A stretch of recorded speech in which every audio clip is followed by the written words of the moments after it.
এক জঙ্গলে এক নেকড়ে বাঘ ছিল। একদিন মাংস খেতে গিয়ে তার গলায় মাংসের হাড় আটকে গেল।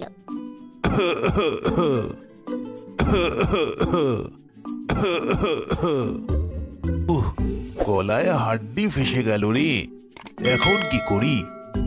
ইস, এটাকে যে কেমন করে বের করি?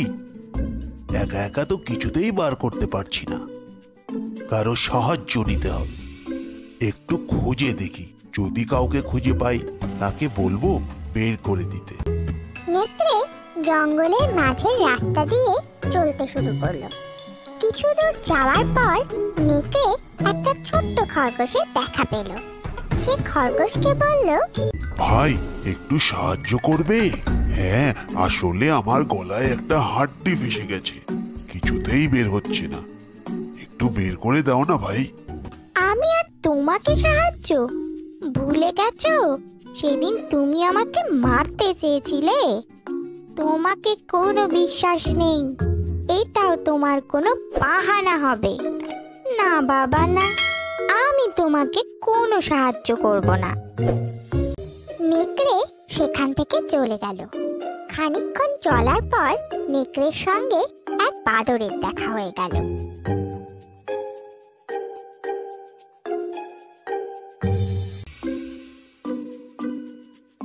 ও বাদর ভাই, তোমার একটু সাহায্য প্রয়োজন। তুমি তো আমার পুরনো বন্ধু। আমার গলায় একটা হাড্ডি ফেসে গেছে, ভীষণ ব্যথা করছে। তোমার তো লম্বা হাত, একটু বের করে দাও না ভাই। খাওয়ার সময় যত ঝামেলা, দেখতে পাচ্ছ না কলা খাচ্ছি? এখন আর বিরক্ত করো না, যাও তো বাপু এখান থেকে। নেকড়ে মনের দুঃখে আবার হাঁটা শুরু করলো আর মনে মনে ভাবলো, এইবার যারই দেখা পাবো, যেভাবেই হোক তাকে রাজি করিয়েই ছাড়বো। হাঁটতে হাঁটতে নেকড়ে নদীর তীরে এসে পৌঁছলো।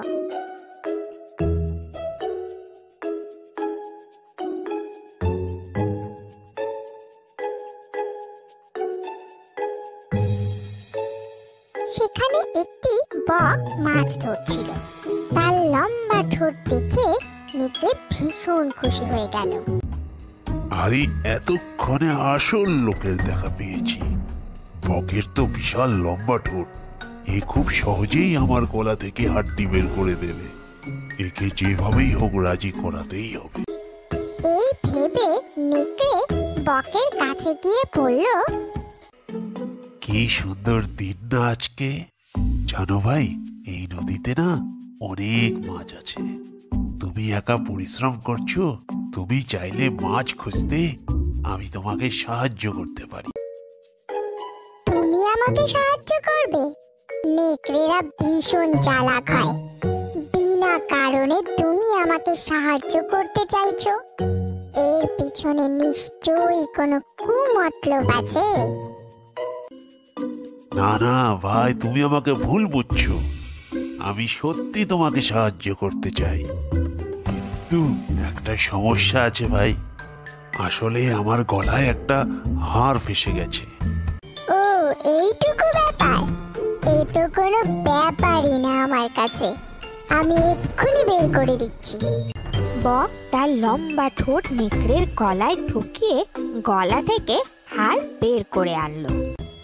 চলো এখন দুজনে মিলে মাছ খুঁজি। মাছ? আরে বোকা বক, আমার গলায় মুখ ঢুকিয়ে হাড় বের করে আনলি? তুই যে এখনো বেঁচে আছিস এটাই অনেক। তোকে যে মেরে ফেলিনি এটা তোর ভাগ্য। এখন এখান থেকে ভেগে যা, নাইলে আজ তোকে আর বাড়ি ফিরতে হবে না। বক ভয় পেয়ে সেখান থেকে উড়ে চলে গেল। এই গল্প থেকে আমরা এই শিখলাম, দুষ্ট লোকের মিষ্টি কথায় কখনো ভুলতে নেই।